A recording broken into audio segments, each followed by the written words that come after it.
आज के इस वीडियो में UP triple S C PET UPSI के लिए हिंदी व्याकरण का चौथा भाग लेकर आ रहे हैं। यहाँ पे जो हम संपूर्ण हिंदी व्याकरण कवर करते हैं, इसमें 7 वीडियो में ये चौथा भाग है। बाकी वीडियो का लिंक आपको इसी वीडियो के डिस्क्रिप्शन में मिल जाएगा। अगर आप इन दोनों में से किसी भी प्रतियोगी परीक्षा की तैयारी करते हैं तो आप इस ऐप को ज़रूर डाउनलोड करें, जिसका लिंक वीडियो के डिस्क्रिप्शन में और पहले कमेंट बॉक्स में मिल जाएगा। इस वीडियो को लाइक करने के साथ चैनल को जरूर सब्सक्राइब करें, उसके बाद बेल आइकन दबाएं, उसमें ऑल सेलेक्ट करें इसी तरह की बेहतरीन वीडियो सबसे पहले पाने के लिए। तो शुरू करते हैं ये वीडियो। बात करेंगे इस वीडियो में वाच्य के बारे में। वाच्य क्या होता है? तो वाच्य ये होता है कि वाच्य से हमें ये पता चलता है किसी भी वाक्य में कि कौन प्रधान है, क्या कर्ता प्रधान है या कर्म प्रधान है या फिर भाव प्रधान है।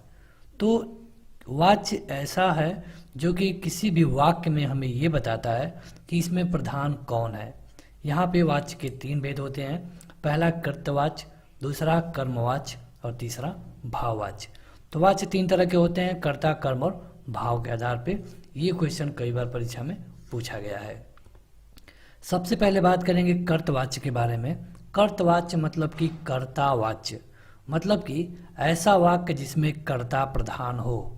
मतलब जो कर्ता काम को करता है उसे हम कर्ता कहते हैं। तो जो कर्ता होता है अगर वो उस वाक्य में प्रधान है तो उसे हम कहते हैं कर्तवाच्य। जैसे माली पौधों को सींच रहा है, तो इसमें जो माली है ये कर्ता है और इसके साथ साथ इस वाक्य का ये प्रधान भी है, तो इसे हम कहेंगे कर्तवाच्य। इसके साथ साथ मजदूर इमारत बना रहे हैं, तो इसमें जो मजदूर हैं ये कर्ता हैं और ये इस वाक्य के प्रधान भी हैं, इसीलिए ये कर्तवाच्य होगा। कर्तवाच्य में होता क्या है कि जो भी यहाँ पे कर्ता लगेगा उसी के अनुसार यहाँ पे क्रिया प्रयोग होगी, लिंग प्रयोग होगा। और ये जो कर्तवाच्य होता है इसमें सकर्मक और अकर्मक दोनों क्रियाएं होती हैं। सकर्मक मतलब कि कर्म के साथ, अकर्मक मतलब कि बिना कर्म का।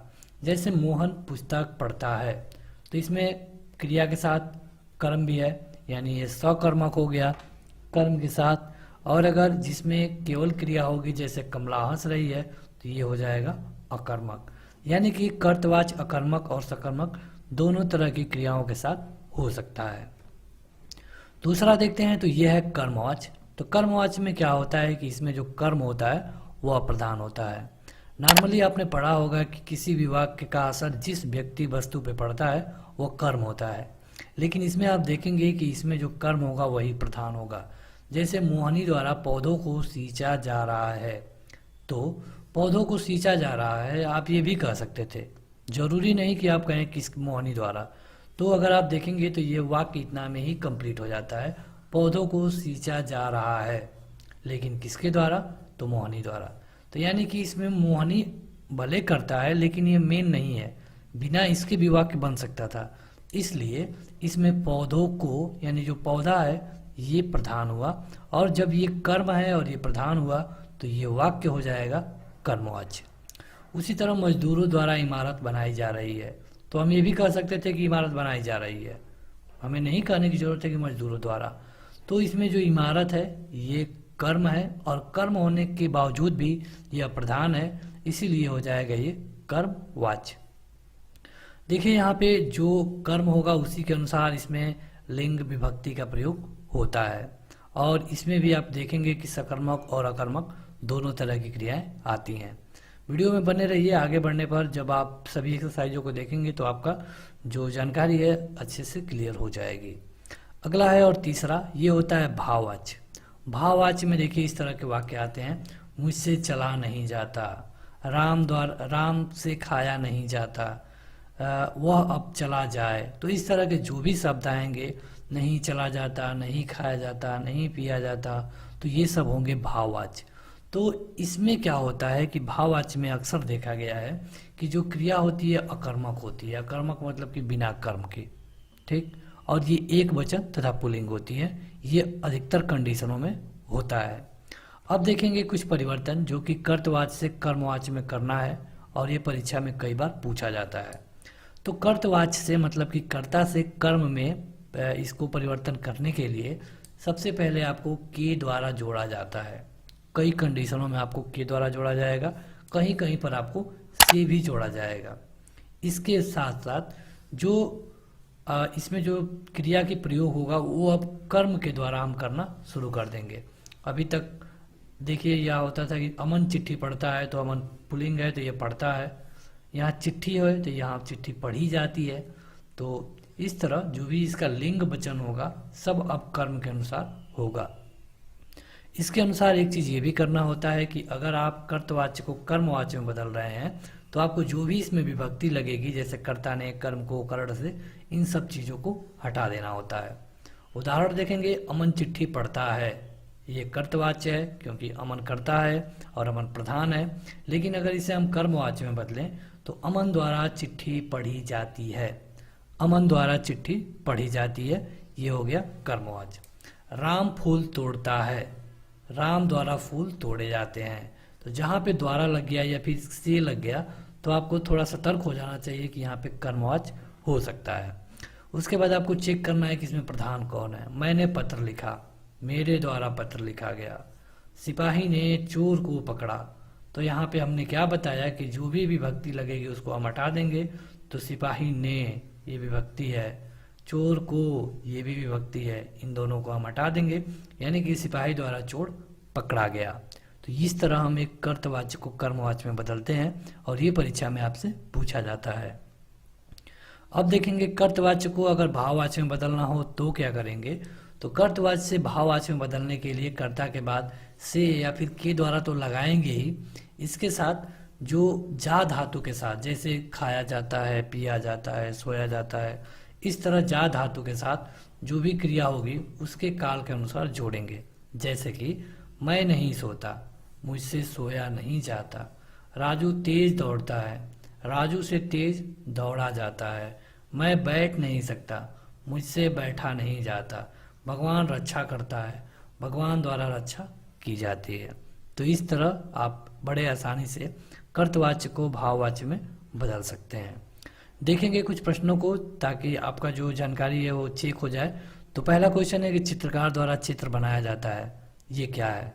चित्रकार द्वारा चित्र बनाया जाता है, तो यहाँ पे आप देखेंगे कि एक तो द्वारा लगा है, यानी कि ये कर्तवाच्य तो है नहीं, ये तो या कर्म है या फिर भाव है। अब देखिए चित्र बनाया जाता है, तो चित्र क्या है, कर्म है, और ये प्रधान है, तो ये हो जाएगा कर्मवाच्य। अभी अपना उत्तर कमेंट करके बताते रहिए, आपको 3 से 4 सेकंड मिल रहे हैं। जो लोग ऑफलाइन भी देखेंगे वो भी अपना उत्तर कमेंट करके जरूर बताएंगे। श्रेया से हंसा नहीं जाता, श्रेया से हंसा नहीं जाता, तो ये है हंसा नहीं जाता। तो जहाँ पे इस तरह आता है खाया नहीं जाता, पिया नहीं जाता, रोया नहीं जाता, तो यहाँ पे क्या होता है, तो डायरेक्ट बता सकते हैं आप कि वहाँ पे भाववाच्य होता है। मजदूरों ने ईंट नहीं उठाई, इसमें बताइए कौन सा वाच्य होगा। तो देखिए इसमें मजदूरों ने ईंट नहीं उठाई, तो इसमें हो जाएगा क्या, कर्तवाच्य, क्योंकि जो मजदूर हैं काम कर रहे हैं और वही कर्ता है, वही प्रधान है। हर्ष इस समय गीत गा रहा है, हर्ष इस समय गीत गा रहा है, तो इसमें क्या होगा, तो हर्ष कर्ता है और यही प्रधान है, यानी कि ये कर्तवाच्य होगा। अगला है कि राम कहानी लिखता है, इसको आप कमेंट करके बताइएगा क्या होगा। ये क्वेश्चन हम आपके लिए छोड़ रहे हैं, तो कमेंट करके बताइएगा सभी लोग अपना उत्तर कमेंट बॉक्स में कि वर्ण होता क्या है। तो जो हम ध्वनि होती है उसके छोटे से छोटे भाग को वर्ण कहेंगे। अगर एक लाइन में कहें तो जो वर्ण होती है सबसे छोटी इकाई होती है भाषा की, और इसका कोई खंड नहीं किया जा सकता। यहाँ पे हिंदी में वर्णों की बात करें तो हिंदी में कुल मिला के 52 वर्ण होते हैं, और ये क्वेश्चन कई बार पूछा जा चुका है। अगर वर्णों को एक सटीक क्रम से एक जगह रखा जाए तो इसे हम कहते हैं वर्णमाला, यानी कि वर्णों के समूह को हम क्या कहेंगे, वर्णमाला। जो आप क ख ग घ अंग ये सब पढ़ते हैं, ये अगर सभी वर्णों को एक साथ रखा गया है तो इन सभी को मिलाकर कहेंगे वर्णमाला। अब देखेंगे वर्ण के भेद के बारे में। तो वर्ण को हम 2 भागों में आसानी से बांट सकते हैं, जिसमें से पहला होगा स्वर और दूसरा होगा व्यंजन। स्वर का मतलब ये होता है कि इसमें वैसे वर्ण आते हैं जिनको बोलने के लिए किसी की सहायता की जरूरत नहीं होती है, मतलब कि जो बिना किसी सहायता के बोले जा सकते हैं उनको हम कहेंगे स्वर, और जिनको बोलने के लिए सहायता की जरूरत पड़ती है उनको कहते हैं व्यंजन। देखेंगे स्वर के बारे में तो अ, आ, छोटी, बड़ी, छोटाऊ, बड़ाऊ, ए, आए, ओ, औ, अंग, अ, रे, रे और रे, ये सब होता है स्वर। स्वर में हमने क्या देखा कि इनको बोलने के लिए किसी की सहायता की जरूरत नहीं पड़ती है। स्वर को भी आप दो भागों में बांट सकते हैं, जिसमें से पहला होगा मूल स्वर और दूसरा होगा संयुक्त स्वर। मूल स्वर का मतलब ये होता है कि जो मेन स्वर होते हैं, जैसे कि अ, आ, ई, बड़ी, छोटा ऊ, बड़ा ऊ, ए और ओ। लेकिन इसके अलावा जो संयुक्त स्वर होते हैं, जैसे कि आए और औ, इनको हम संयुक्त स्वर कहते हैं। ये इसलिए क्योंकि ये किसी न किसी को जोड़ करके बनाए गए होते हैं। जैसे आय को देखेंगे तो ये ए और ए को जोड़ के बनाया जाता है, औ को देखेंगे तो ये अ और ओ को जोड़ के बनाया जाता है। तो जो संयुक्त करके बनाए जाते हैं उनको हम संयुक्त स्वर कहेंगे, और जो मूल रूप से हैं उनको हम मूल स्वर कहते हैं। इसके अलावा जो मूल स्वर की हम बात कर रहे थे, ये भी तीन भागों में बांटे जा सकते हैं, जिसमें से पहला होता है ह्रस्व स्वर, दूसरा होता है दीर्घ स्वर और तीसरा होता है प्लुत स्वर। ह्रस्व स्वर का मतलब ये होता है कि जिनके उच्चारण में आपको कम से कम समय लगे, मतलब कि ऐसे स्वर जिनके उच्चारण करने में कम से कम समय लगे, उनको हम कहेंगे ह्रस्व स्वर। जैसे कि अ, आ, ई, ओ और रे, ये ह्रस्व स्वर चार होते हैं और इनके उच्चारण करने में आप देखेंगे कि बहुत कम समय लगता है। जैसे कि अ, ई, उ, रे, तो इनके उच्चारण में कम से कम समय लगता है। आप याद रखिए कि ह्रस्व स्वर होते हैं चार, और कहीं कहीं पर तो इन्हीं चार को मूल स्वर कह दिया गया है, किसी किसी बुक में आप देखेंगे तो। अब देखते हैं दीर्घ स्वर। तो दीर्घ स्वर का मतलब ये होता है कि इनमें जो टाइमिंग लगती है ह्रस्व स्वर के 2 गुना लगती है। मतलब कि ऐसे स्वर जिनको उच्चारण करने में ह्रस्व स्वर से 2 गुना टाइम लगे, उन्हें हम दीर्घ स्वर कहते हैं। जैसे कि आ, ओ का आ हो गया है, छोटी ई का बड़ी हो गया, छोटा ऊ का बड़ा ऊ हो गया है, और इसी तरह ए, आए, ओ, औ। तो ये जो 7 होते हैं ये दीर्घ स्वर होते हैं, 4 होते हैं ये ह्रस्व स्वर होते हैं। इसके अलावा जो तीसरा भाग है इसे हम कहते हैं प्लुत स्वर। तो प्लुत स्वर में क्या होता है कि आपको ये वाला चिन्ह देखने को मिलेगा। प्लुत में क्या होता है कि जो प्लुत स्वर होता है इसमें दीर्घ स्वर से भी ज़्यादा टाइम लगता है, और इसका प्रयोग तभी होगा जब हम किसी को पुकारते हैं, मतलब कि बुलाते हैं या फिर तेज बोलते हैं। जैसे कि सुनो, राम, ओम। तो यहाँ पे ये जो आप देख रहे हैं ये प्लुत स्वर का चिन्ह है। हिंदी में देखेंगे तो प्लुत स्वर का कोई प्रयोग ही नहीं था, लेकिन वैदिक भाषा से संस्कृत और संस्कृत से प्लुत होते हुए यहाँ पे ये आ गया। यानी कि कहीं कहीं पर आपको प्लुत स्वर के क्वेश्चन भी पूछे जा सकते हैं। अब देखेंगे कुछ ऐसे स्वरों को जो कि आपकी परीक्षा में फ्रिक्वेंटली पूछे जाते हैं, जैसे कि अर्ध समृद्ध क्या होता है, विवृत क्या होता है, समृद्ध क्या होता है। तो समृद्ध मतलब आप सीधे सीधे याद रखिए, समृद्ध स्वर का मतलब होता है ई, बड़ी ई, छोटा ऊ और बड़ा ऊ। और अर्ध समृद्ध का मतलब कि जिनमें मुंह थोड़ा सा कम खुलता है, ए, ओ। विवृत मतलब कि जिनको बोलने में पूरा मुंह खुल जाता है, आ। अर्ध विवृत मतलब कि आधा खुला होता है, ए, आए, औ और आ। तो अगर आप इस पेज को देखें तो इस पेज को आपको याद ही करना पड़ेगा कि समृद्ध मतलब क्या होता है, अर्ध समृद्ध मतलब कौन होते हैं, विवृत मतलब कौन होते हैं और अर्ध विवृत कौन होते हैं। यहाँ से कई क्वेश्चन पूछे जा सकते हैं, और आप देखेंगे कि इस वीडियो के लास्ट में भी आपको कई क्वेश्चन मिलेंगे।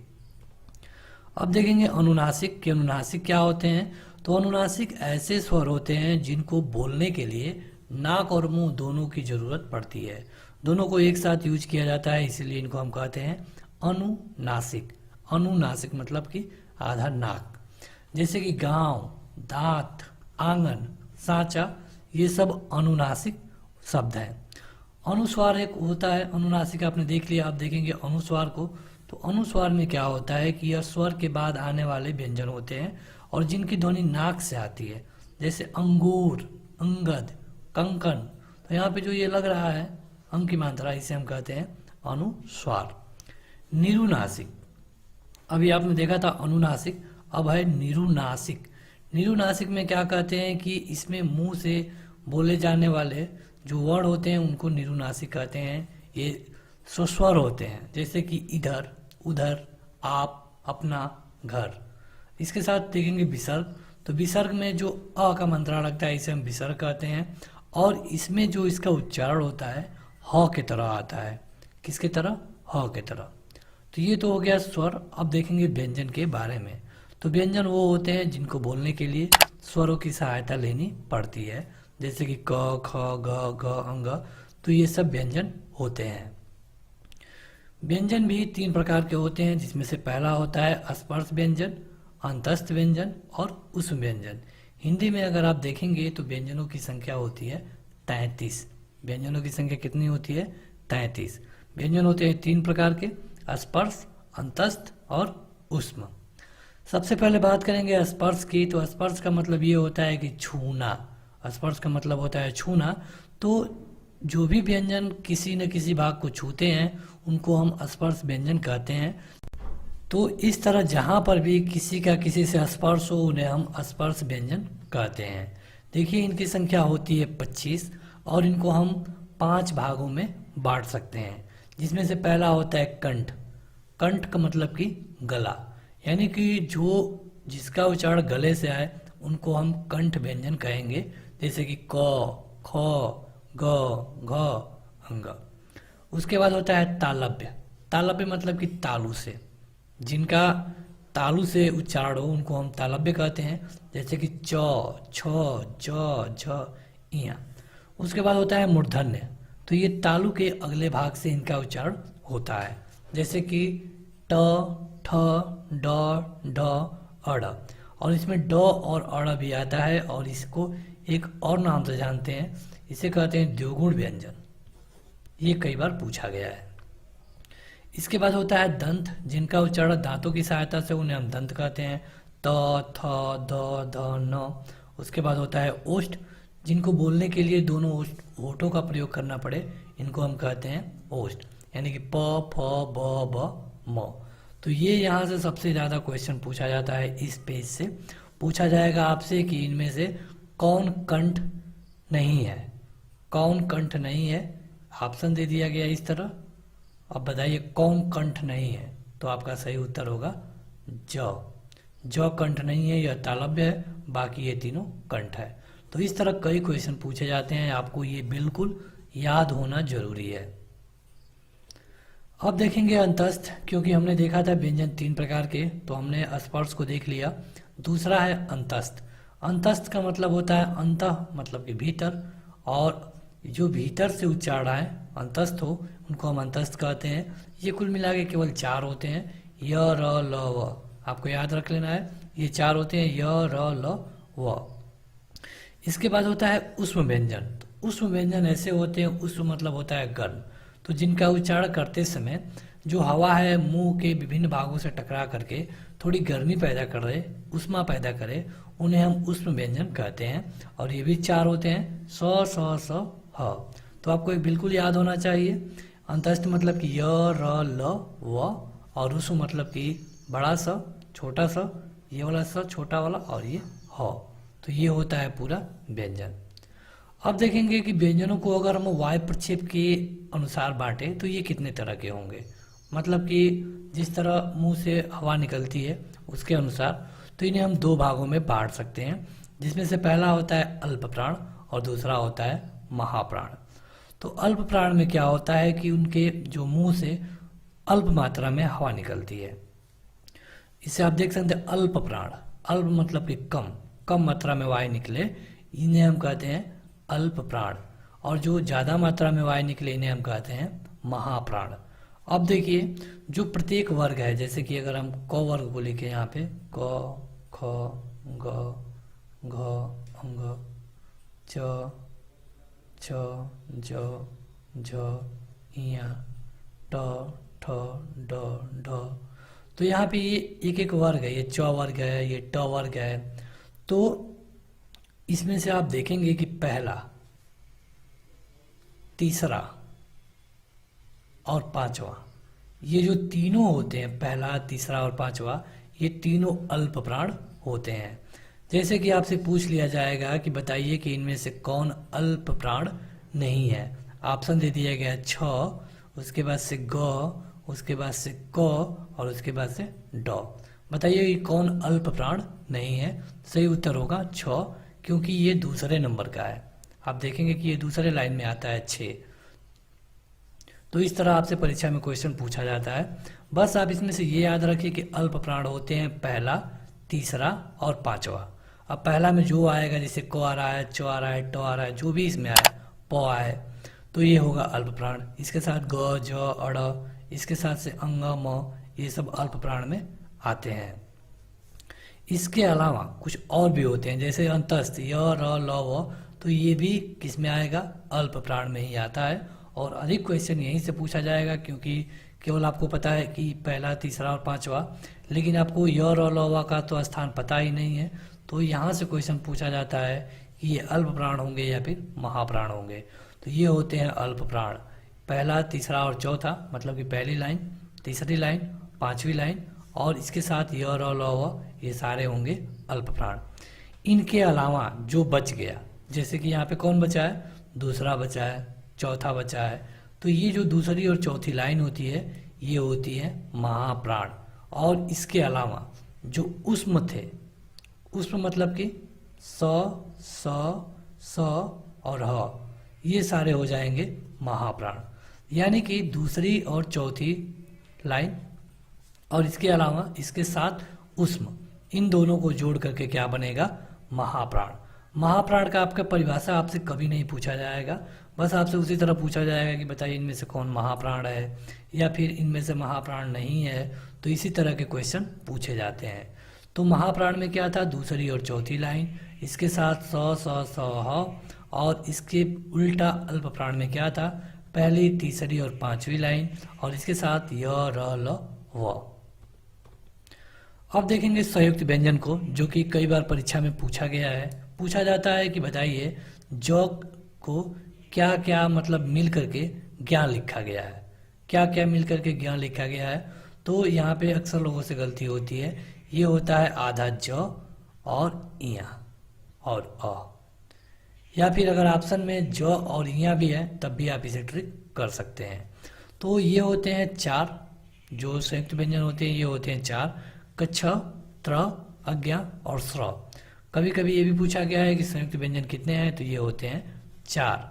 देखिए आपको 3-4 चीजों पर ध्यान रखना है, उष्म, अंतस्थ और संयुक्त। उसमें आपने क्या देखा? स, स और ह। अंतस्थ में य, र, ल और व। संयुक्त में कच्छ, त्र, ज्ञा और स्र। अब इस सबको जान लीजिए कि कौन किससे मिल करके बनता है। कच्छ बनता है आधा क, स और र को जोड़ करके। त्र बनता है आधा त, र और र को जोड़ करके। ज्ञा बनता है ज, इया और अ को जोड़ करके। और स्र बनता है स, र और र को जोड़ करके। कच्छ का प्रयोग होता है रक्षक में, वक्षक में, क्षोभ, क्षय। त्र का होता है पत्रिका, त्राण, सर्वत्र, त्रिकोण। अज्ञा का प्रयोग होता है सर्वज्ञ, ज्ञाता, विज्ञान, विज्ञापन। स्र का प्रयोग होता है श्रीमती, श्रम, परिश्रम और श्रवण। तो ये आपको एकदम याद होना चाहिए कि कौन किससे जोड़ करके बनता है। अगर आप इसे लाइन बाय लाइन पढ़ना चाहते हैं तो आपको लिंक इस वीडियो के डिस्क्रिप्शन में मिल जाएगा। आप वहां से जाकर ऐप डाउनलोड करने के बाद वहां से पढ़ पाएंगे। अब देखते हैं कि जो इसमें आपको ये जरूर याद रखना है कि ये किससे बनता है, क्योंकि ये क्वेश्चन बहुत बार पूछा जा चुका है। अब देखेंगे द्वित्व व्यंजन। द्वित्व व्यंजन में क्या होता है कि ये समरूप होते हैं और इसको जोड़ करके बनते हैं। जैसे कि दिल्ली, इसमें ल है, फिर से ल है यानी कि दिल्ली। पक्का यानी क है पक्का। कच्चा, च है च है। चम्मच, आधा म है, आधा त है त है। तो इस तरह जहाँ पे दो व्यंजन एक साथ आकर के एक आधा और एक पूरा एक अलग शब्द बना है, तो इसे हम कहते हैं द्वित्व व्यंजन। कई बार क्वेश्चन पूछा गया है और उसमें सही उत्तर दिल्ली ही होता है, क्योंकि 4 शहरों का नाम दिया होगा, इलाहाबाद, दिल्ली, वाराणसी, कोलकाता। तो इसमें सही उत्तर होता है दिल्ली। तो इस तरह द्वित्व मतलब आप ये जानिए, आप उदाहरण पढ़िए, खुद समझ में आ जाएगा। पक्का, कच्चा, चम्मच और पत्ता। अब देखेंगे घोष और अघोष व्यंजन। अभी आपने देखा अल्प प्राण, महाप्राण, तो आपको एक बार रिमाइंड करा दे। अल्प प्राण क्या होता था? पहला, तीसरा और पांचवा। महाप्राण क्या होता था? दूसरा और चौथा। अब देखेंगे घोष और अघोष व्यंजन। तो घोष और अघोष व्यंजन में फिर से आपको उसी तरह याद रखना है। देखिए, प्रत्येक जो वर्ग होगा इसका तीसरा, चौथा और पांचवा, तीसरा, चौथा और पांचवा ये घोष होगा। तीसरा, चौथा और पांचवा। अघोष कौन होगा? पहला और दूसरा। अघोष होगा पहला और दूसरा, घोष होगा तीसरा, चौथा और पांचवा। पांचवा का क्या मतलब समझ रहे हैं?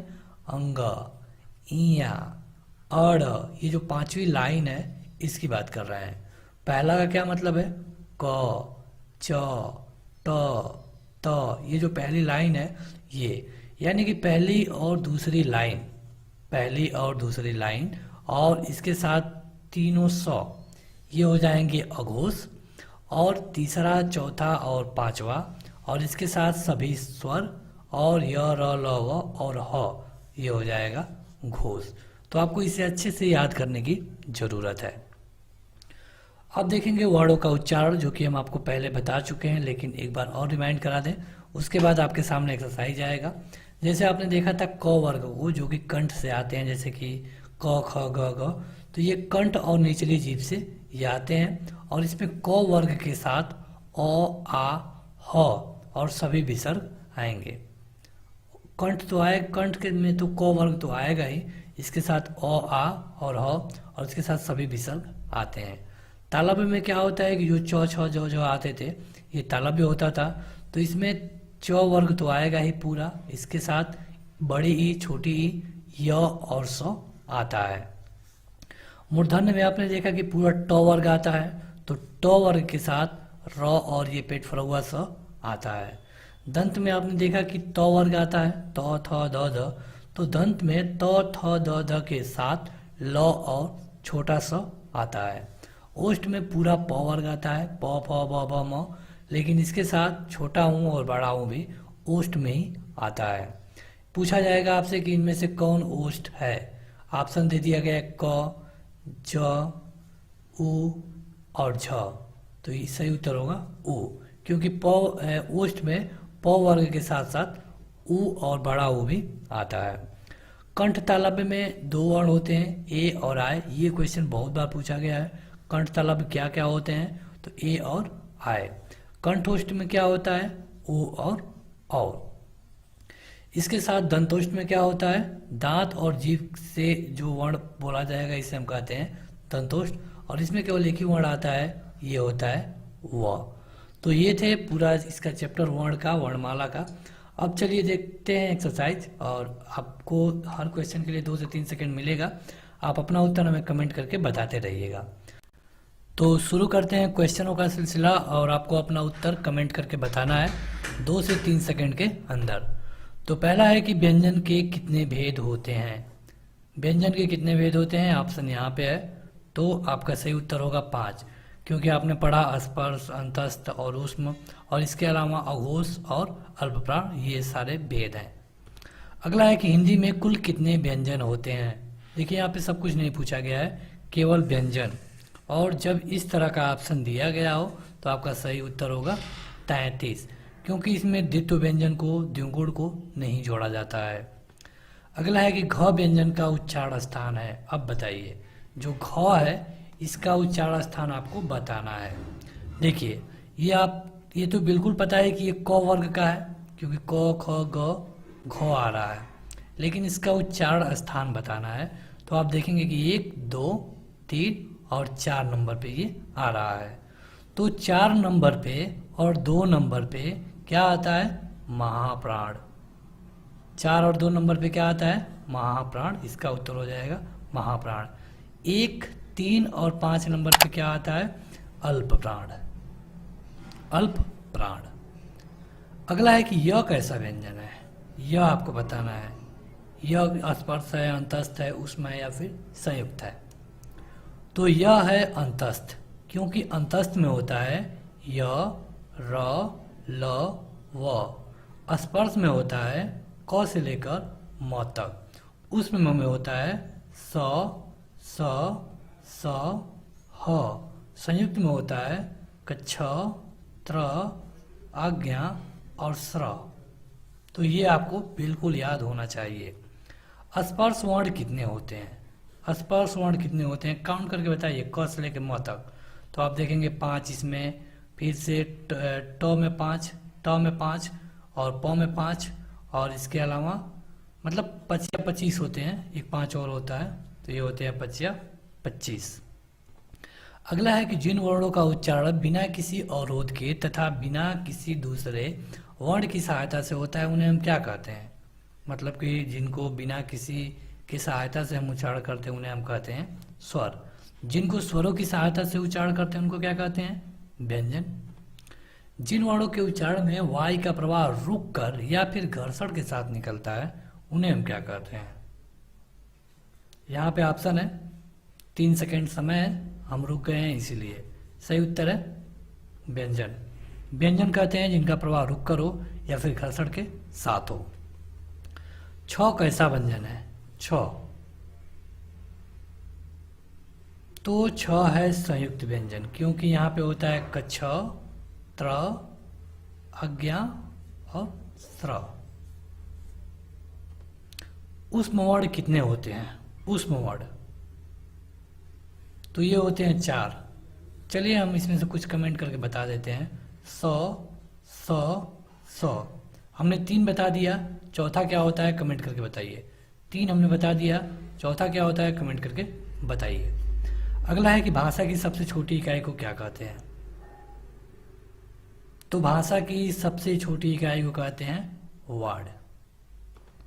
ट व्यंजन का उच्चारण स्थान बताइए। ट का ट, ठ, ड, ढ, अड़। 1 2 3 4 5 बताइए। तो पहला, तीसरा और 5वां ये होते हैं अल्प प्राण। दूसरा और चौथा होते हैं महाप्राण। अब आप बताइए ये ट क्या है? ये पहला है, यानी कि हो जाएगा अल्प प्राण। अगर आपको इसका उत्तर देने में परेशानी हो रही है तो आप जो वर्ण वाली वीडियो है उसको अच्छे से देखिए, आपको ये सारा क्लियर हो जाएगा। अगला है कि इया कैसा व्यंजन है? इया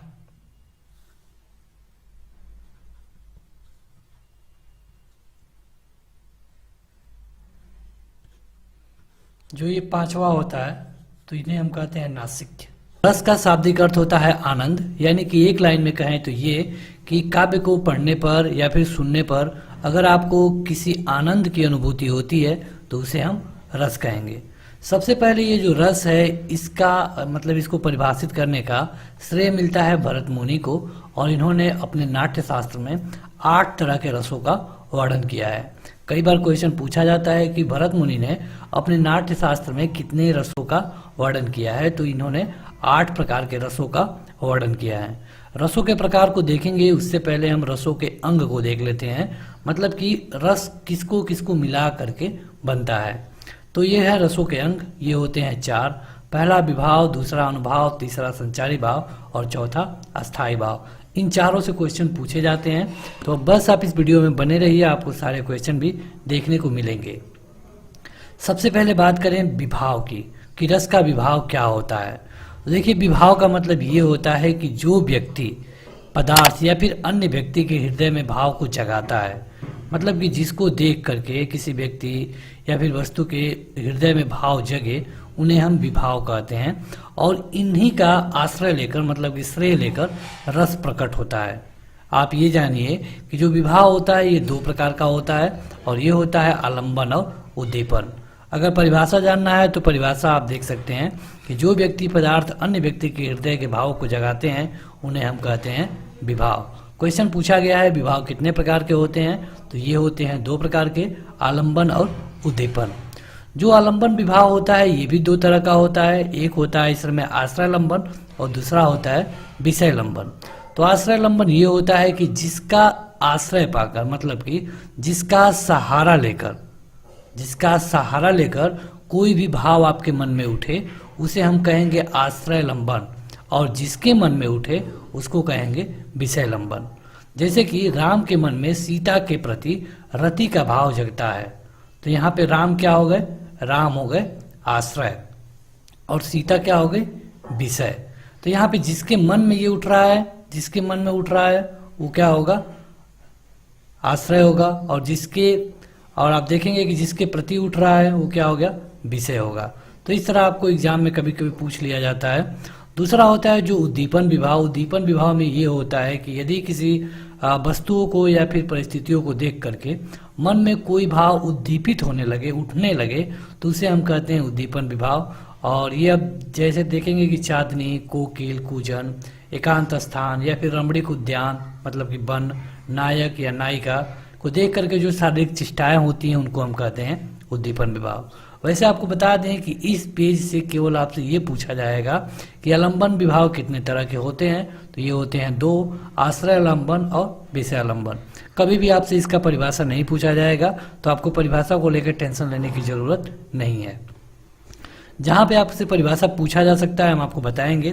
देखिए, दूसरा होता है रस का अनुभव। अभी तक हम विभाव को देख रहे थे। जो रस का अनुभव होता है ये 8 तरह का होता है, और ये क्वेश्चन बहुत बार पूछा गया है। रस का अनुभव होता है 8 तरह का। रस का विभाव आपने देखा 2 तरह का। तो जो रस का अनुभव होता है इसका मतलब ये होता है कि आपके मन में जो भी कुछ आता है उसको व्यक्त करने के लिए शरीर में जो विकार होगा, मतलब कि अगर मन में खुशी है तो आपके चेहरे पे खुशी दिखेगी। तो इस तरह को क्या होगा, इस तरह को हम कहेंगे अनुभव। मतलब जो भी मन में आपके हो रहा है उसको व्यक्त करने के लिए शरीर का जो भी शरीर में एक्शन होगा उसको हम कहेंगे अनुभव।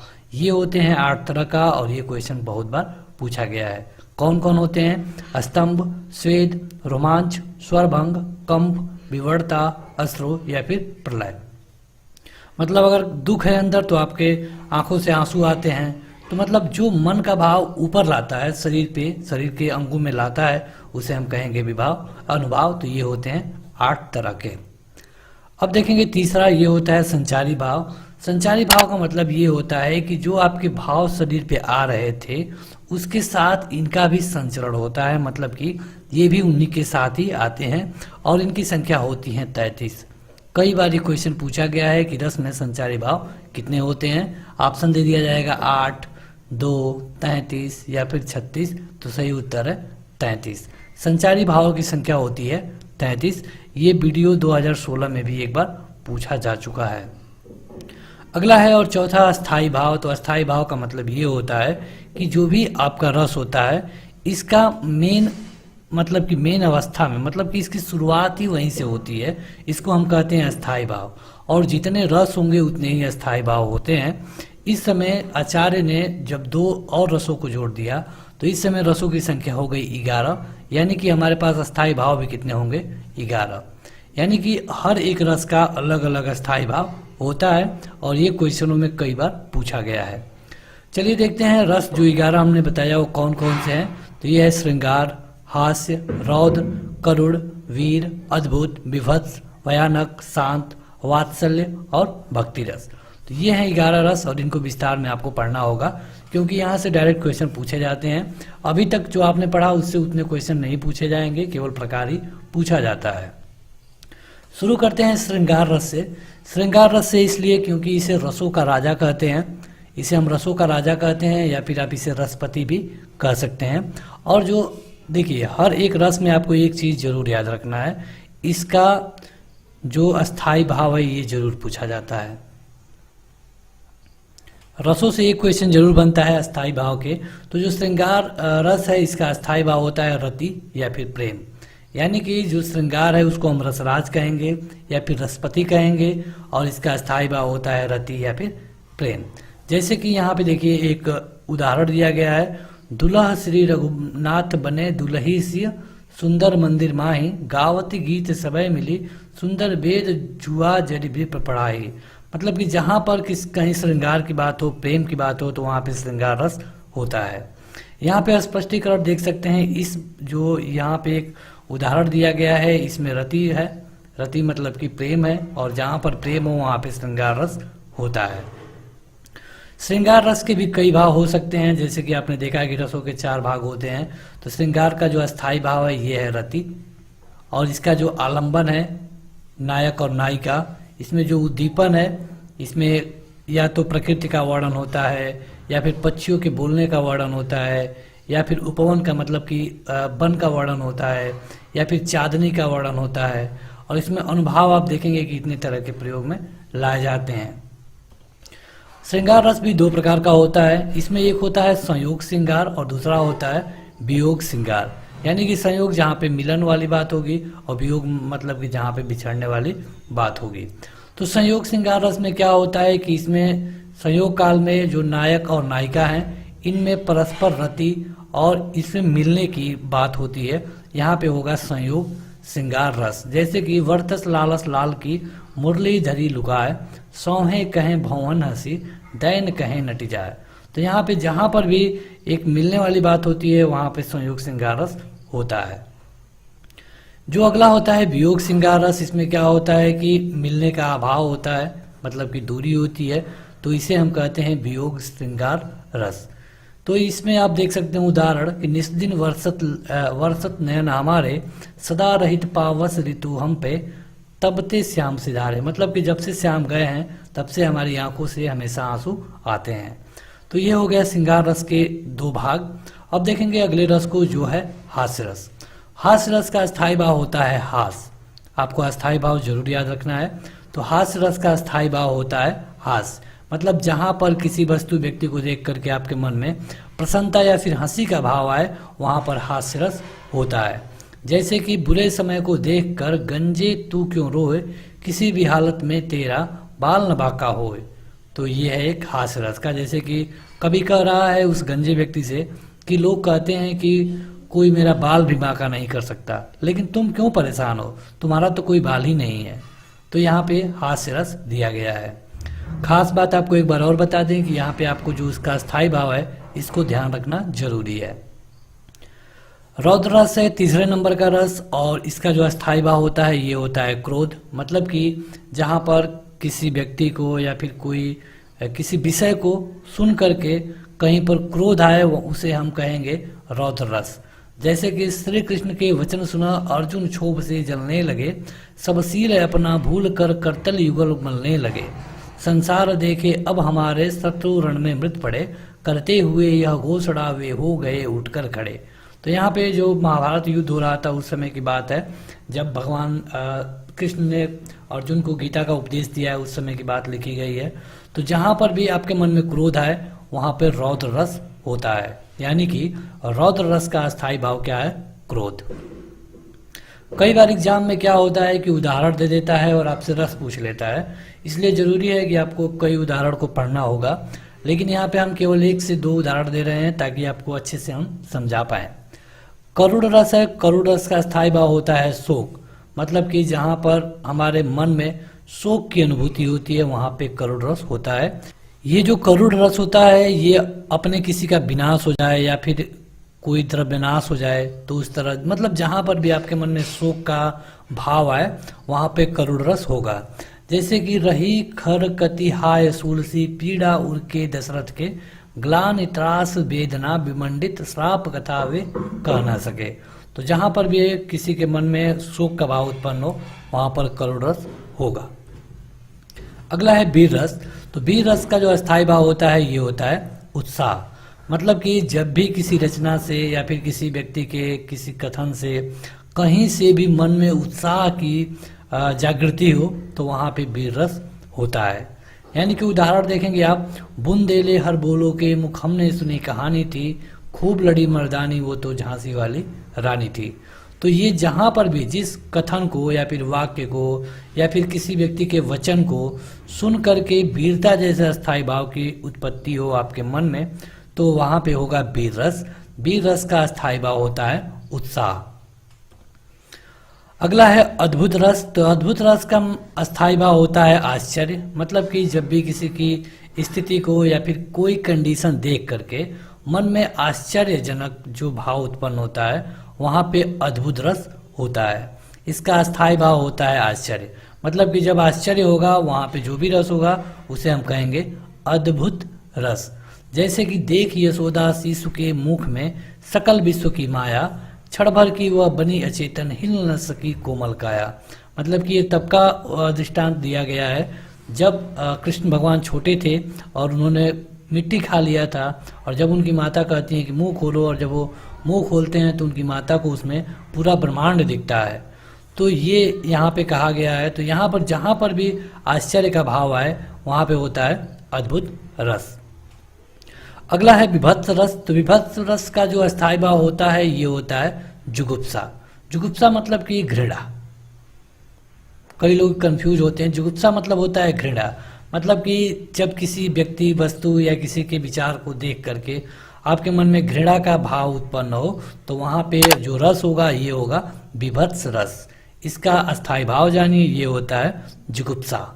जैसे आंख निकाल उड़ जाते, क्षण भर उड़ के आ जाते, 100 जीभ खींच कर कौवे, चुबला चुबला कर खाते, भोजन में स्वान लगे, मूरद थे भू पर लेटे, खा मांस चाट लेते थे, चटनी सैम बहते बहते बेटे। तो जहां पर भी किसी वस्तु व्यक्ति को देखकर घृणा का भाव उत्पन्न हो वहां पे विभत्स रस होता है। इसका अस्थायी भाव होता है जुगुप्सा। अब देखेंगे 8वां रस जो कि होता है भयानक। तो भयानक रस का जो अस्थायी भाव होता है ये होता है भय। यानी कि जब भी किसी व्यक्ति, वस्तु या फिर किसी का कथन सुन करके हमारे मन में भय की स्थिति उत्पन्न हो, डर की स्थिति उत्पन्न हो, वहाँ पे भयानक रस होता है। ये किसी घटना को देखकर हो सकता है, किसी व्यक्ति के कथन को सुनकर हो सकता है, किसी की रचनाओं को पढ़ करके हो सकता है, या फिर कहीं पर जो आप कोई मूवी देख रहे हैं वहाँ हो सकता है। तो वहाँ पे भयानक रस होगा। जैसे कि अखिल यौवन के रंग उभार, हड्डियों के हिलाते कंकाल, कछों के चिकने काले ब्याल, के चूली कांस सिबार। मतलब जहां पर भय की बात की गई हो, डर की बात की गई हो, वहां पे भयानक रस होता है। अगला है 9वां शांत रस। तो शांत रस का जो अस्थायी भाव होता है ये होता है निर्वेद, यानी कि उदासीनता। उदासीनता का मतलब ये होता है कि जैसे कि किसी भी चीज को देख करके ना तो ज्यादा खुश होना ना तो ज्यादा दुख होना, तो ये होता है उदासीनता, जिसको इंग्लिश में न्यूट्रल बोलते हैं। तो इसमें होता क्या है कि जहाँ पर किसी व्यक्ति को देख करके कोई, जैसे कि ना तो आप ज़्यादा बेचैन होते हैं, ना तो आप ज़्यादा परेशान होते हैं, ना तो ज़्यादा खुश होते हैं, वहाँ पे शांत रस होता है। तो यहाँ पे ना तो ज़्यादा दुख होगा, ना तो द्वेष होगा, ना तो ज़्यादा खुशी होगी। जैसे कि जब मैं था तब हरि नहीं, अब हरि है मैं ना, सब अधियारा मिट गया, जब दीपक दिख्या माए। तो ये कबीरदास की एक दुआ है और इसमें बताया गया है शांत रस को। अगला है वात्सल्य रस। वात्सल्य का अगर आप अस्थायी भाव देखेंगे तो ये होता है अनुराग, और अनुराग मतलब कि प्रेम। और ये प्रेम जैसे कि माता का पुत्र से, बड़ों का बच्चों से, गुरुओं का उनके शिष्य से, बड़े भाई का छोटे भाई से, तो इस तरह का ये प्रेम होता है। तो खास करके यह व्यक्तियों के बीच में होता है। तो जहाँ पर इस तरह का कोई भी प्रेम देखने को मिले, स्नेह का भाव देखने को मिले, वहाँ पे वात्सल्य रस होता है। जैसे कि बाल दशा सुख निरख यशोदा, पुनि पुनि नंद बुलावती, अंचरा तरले ढाकी सुर, प्रभु को दूध पियावती। मतलब जहाँ पे यहाँ पे देखिए माता और पुत्र का प्रेम दिखाया गया है, तो यहाँ पे होगा वात्सल्य रस। इसका स्थायी भाव होता है वात्सल्यता या फिर अनुराग। अगला और अंतिम है भक्ति रस। तो भक्ति रस में जो इसका स्थायी भाव होता है ये होता है देवरति। देवरति, रति मतलब तो प्रेम होता है, देवरति मतलब कि भगवान के प्रति प्रेम। तो जहाँ पर जिस कविता से, जिस कथन से, जिस वचन से भगवान के प्रति प्रेम की अनुभूति हो, वहाँ पे भक्ति रस होता है। तो इसका उदाहरण आप देख सकते हैं, असुवन जल सिंच सिंच प्रेम बेली बोई, मीरा की लगन लागी, होनी हो सो होई। तो ये मीराबाई के बारे में कहा गया है। तो ये है 11 रस। और चलिए अब देखते हैं कुछ प्रश्नों को जो कि आपसे परीक्षा में डायरेक्ट पूछे जाते हैं। जरूरी यह है कि आपके सामने एक क्वेश्चन होगा, जैसे कि यहाँ पे आप देख पा रहे हैं, और आपको अपना उत्तर कमेंट करके तुरंत बताना होता है। तो चलिए पहला क्वेश्चन आ चुका है और आप अपना उत्तर कमेंट करके बताइए। क्वेश्चन है कि रस का शाब्दिक अर्थ क्या है? रस का शाब्दिक अर्थ क्या है? तो रस का शाब्दिक अर्थ होता है आनंद। मतलब जहाँ पर किसी काव्य को, किसी के वचन को सुन करके आनंद की अनुभूति होती है, उसे हम क्या कहेंगे? रस कहेंगे। अगला है कि जिस परिस्थिति को देखकर अस्थायी भाव जागृत होने लगे वो क्या होता है? तो देखिए, अगर किसी परिस्थिति की बात की जाएगी तो ये होगा उद्दीपन। क्या होगा? उद्दीपन। अगर किसी व्यक्ति के बारे में बात होगी तो आलंबन होगा, लेकिन अनुभाव होगा, लेकिन यहाँ पे आप देखेंगे जब भी किसी परिस्थिति के बारे में बात होगी तो क्या होगा, हमेशा उद्दीपन। जिसके प्रति या फिर जिसके कारण मन में भाव जगे उसको क्या कहते हैं। जैसे कि हमने आपको उदाहरण दिया था, राम के मन में सीता के प्रति रति का भाव, तो यहाँ पे पूछा गया जिसके प्रति, तो जिसके प्रति मतलब कि उस उदाहरण में अगर आपको याद हो सीता के प्रति हो रहा था, तो सीता क्या हो जाएंगी, विषय, यानी कि सही उत्तर होगा विषया 11। अगला है कि वाक्यम रसात्मक काव्यम, यह किसका कथन है। क्योंकि ये जो उदाहरण है डायरेक्ट कई बार पूछा गया है, इसलिए हमने इसको यहाँ पे ले लिया। वाक्यम रसात्मक काव्यम, ये कथन है विश्वनाथ का। अगला है कि हिंदी साहित्य का 9वां रस कौन सा है। आपने देखा अभी 11 रसों को, तो जो 9वां रस है ये है शांत, और इसके बाद वत्सल, और उसके बाद जाके भक्ति रस का नंबर दिया गया है। अगला है कि कवि बिहारी मुख्यतः किस रस के कवि थे। तो इस रस को हम कहते हैं रसराज या फिर रसपति। अब कमेंट करके बताइए, जो भी लोग ऑफलाइन वीडियो देख रहे हैं कमेंट करके जरूर बताएंगे। तो इसे हम कहते हैं श्रृंगार रस। अगला है कि संचारी भाव की संख्या कितनी होती है। संचारी भाव की हमने आपको बताया था उस समय कि ये क्वेश्चन पूछा गया है, तो ये है 33। चलिए एक क्वेश्चन पूछ लेते हैं, विभाव कितने प्रकार के होते हैं। विभाव कितने प्रकार के होते हैं कमेंट करके बताइएगा। अगला है कि शांत रस का स्थायी भाव क्या होता है। बेहद आसान क्वेश्चन। शांत रस का स्थायी भाव होता है निर्वेद। अगला है प्रियपति वह मेरा प्राण प्यारा कहाँ है, दुख जल निधि डूबी का सहारा कहाँ है। आप इन पंक्तियों को पढ़िए और बताइए कि इनमें कौन सा स्थायी भाव है। तो अगर आप इसको पढ़ेंगे तो आपको पता चलेगा कि इसमें किसी न किसी शोक के बारे में बात की गई है।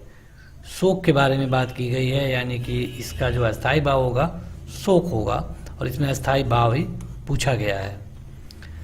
निस्दिन बरसत नयन हमारे सदा रहित पावस ऋतु हम पे जबते श्याम सिधारे। बताइए कि इस पंक्ति में रस कौन सा है। तो यहाँ पे आप देखेंगे कि श्रृंगार रस तो है, लेकिन श्रृंगार में कौन है, तो यहाँ पे वियोग श्रृंगार रस है। एक होता है संयोग श्रृंगार रस, एक होता है वियोग श्रृंगार रस, तो यहाँ पे वियोग श्रृंगार रस है। अगला है भरत मुनि के रस सूत्र में निम्नलिखित में से किसका उल्लेख नहीं है। तो जो भरत मुनि थे उन्होंने अपने नाट्य शास्त्र में केवल 8 रसों को दिया, क्योंकि जो नाटक होता है उसमें शांत जो होता है ये कोई मुद्रा नहीं होती है नाटक में। तो यहाँ पे भरत मुनि ने जो अपने 8 रसों का वर्णन किया है वहाँ पे शांत रस नहीं है, इसीलिए शांत रस को इसके बाद 9वें नंबर पे रखा गया है। अगला है कि रसोत्पत्ति में आश्रय की चेष्टाएं क्या कहलाती हैं। मतलब कि जो आपके मन में होता है आप उसे बाहर निकालने के लिए जो चेष्टाएं करते हैं उसे हम कहते हैं अनुभाव। सबसे पहले ये जानिए कि छंद क्या मतलब क्या है। जैसे रस, छंद, अलंकार, ये 3 ऐसे चैप्टर हैं जो कि ढेर सारे क्वेश्चन यहाँ से पूछे जाते हैं आपके परीक्षाओं में। तो जो छंद है ये चद धातु से बना हुआ है। अब जब इस शब्द से बना हुआ है तो इसका मतलब क्या होता है, तो चद धातु का मतलब होता है आह्लादित करना, मतलब कि खुश करना। अगर हाई लेवल का आपका एग्जाम है जैसे कि कोई भी टेट एग्जाम, तो वहाँ पर ये पूछा गया है क्वेश्चन कि जो ये छंद है किस धातु से बना हुआ है। तो ये च धातु से बना है, इसका मतलब है आह्लादित यानी कि खुश करना। आह्लाद वर्ड का अगर आप जाने तो इसका मतलब ये होता है कि नियमित संख्याओं का विन्यास। जैसे कि छंद में आप पढ़ेंगे तुक, लय और भी इसी तरह के कई। तो यानी कि आपको ये जानना होगा कि वर्णों या फिर मात्राओं के नियमित संख्या के विन्यास से यदि कोई आह्लाद पैदा होता है तो उसे कहते हैं छंद। देखेंगे छंद के बारे में, तो छंद के कुल मिला के 7 अंग होते हैं जिनको आप इस स्क्रीन पर देख पा रहे होंगे। यहाँ पे जो पहला है इसे कहते हैं चरण या फिर पद कहा जाता है, या फिर कहीं कहीं पाद भी कहा जाता है। दूसरा होता है वर्ण यानी कि मात्रा, वर्ण और मात्रा, संख्या और क्रम। तीसरा होता है गण, चौथा होता है गण, पांचवा होता है गति, और छठवां होता है यति यानी कि विराम, मतलब कि कुछ समय के लिए रुकना, और सातवां होता है तुक, मतलब कि तुकबंदी। तो छंद के कुल मिला के 7 अंग होते हैं। अभी आगे हम इन सब के बारे में डिटेल में पढ़ेंगे। आगे बढ़ते हैं तो सबसे पहले देखिए, शुरू करते हैं एक एक से। पहला चरण पद या फिर पाद। तो इसका मतलब ये होता है कि अक्सर कई छंदों में कुल मिला के 4 भाग होते हैं, जिनमें से प्रत्येक को चरण कहते हैं। जैसे कि अगर आप दोहा को ही ले लें तो उसमें 4 चरण होते हैं। जैसे कि यहाँ पे पहला होगा, यहाँ दूसरा, यहाँ तीसरा, यहाँ चौथा। तो ये 4 चरण होते हैं। अगर इसमें से इसकी बात करें तो इसको चतुर्थ कहेंगे, इसको तृतीय कहेंगे, इसको दूसरा कहेंगे। तो ऐसा नहीं है कि सब में इसी तरह की कंडीशन होगी, ये कुछ खास चरणों में ही होता है। जैसे कि आप दोहा देखेंगे, सोठा देखेंगे, तो इनमें 4 चरण होते हैं। प्रत्येक पंक्ति को दल कहते हैं। जैसे कि अगर पहले और दूसरे को जोड़ लिया जाए तो इन दोनों को मिला करके दल कहते हैं। हिंदी में कुछ ऐसे छंद है जहाँ पे 6 पंक्तियाँ यानी कि दल लिखे जाते हैं, और ऐसे छंद जो 2 छंदों के योग से बनते हैं उनको भी इसमें आपको देखने को मिलेगा। जैसे आप दोहा अलग पढ़ेंगे, रोला को अलग पढ़ेंगे, लेकिन अगर दोहा और रोला दोनों को ऐड कर दिया जाए तो इससे बनती हैं कुंडलिया। और उसी तरह छप्पे बनाने के लिए आपको रोला और उलाला को मिलाना पड़ता है। अभी तो आपने देखा चरण के बारे में, तो चरण भी 2 तरह का होगा। एक होगा सम चरण और दूसरा होगा विषम चरण। सम चरण का मतलब कि दूसरा और चौथा, विषम चरण का मतलब कि पहला और तीसरा। अब बात करते हैं वर्ण और मात्रा के बारे में। तो वर्ण का मतलब होता है अक्षर। तो चाहे यह अक्षर ह्रस्व भी हो सकती है या फिर दीर्घ। आपने वर्णमाला में ये पढ़ लिया होगा। अगर आपने नहीं पढ़ा है तो वर्णमाला वाली वीडियो जाके आप देख सकते हैं।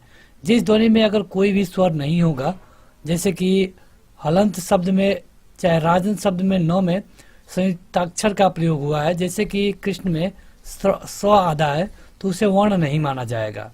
मतलब जहाँ पर आधा होगा उसे पूरा वर्ण नहीं माना जाएगा। वर्ण खास करके 2 तरह के, नहीं तो कहीं कहीं आपको 3 तरह के भी देखने को मिलेगा। छंद की बात करें तो छंद में आपको वर्ण 2 ही तरह का मिलेगा।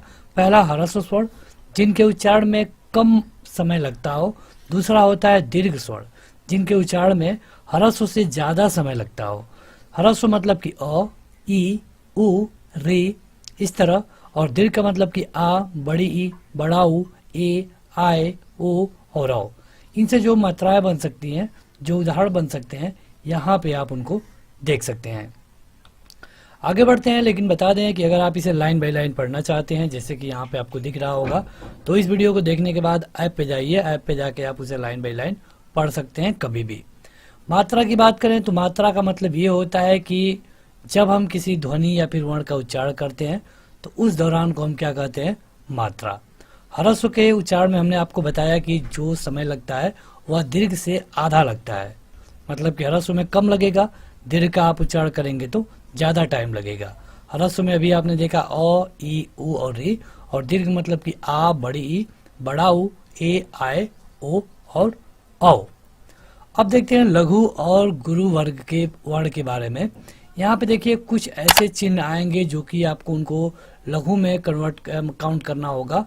कुछ ऐसे होंगे जिनको गुरु में। जैसे अगर लघु की बात करें तो इसमें अ, ई, उ और री, लघु मतलब कि छोटा। और अगर गुरु वाला आएगा तो इसमें आपको इस तरह देखने को मिलेगा। इसका पता आपको वीडियो के आगे चलेगा कि इसकी क्या जरूरत पड़ने वाली है।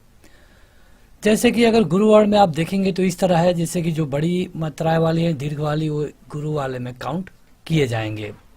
आगे बढ़ते हैं तो अगला है कि छंद में संख्या और क्रम। तो इसका भी बहुत बड़ा रोल है। यहाँ पे कितनी संख्या है, इसका क्रम क्या है, ये भी आपको देखना पड़ता है। यहाँ पे अगर आपको बता दें गणों के बारे में, तो ये कुल मिला के 8 गण होते हैं। कई बार परीक्षाओं में पूछा गया है कि हिंदी ग्रामर में कितने गण होते हैं, तो ये होते हैं 8 गण।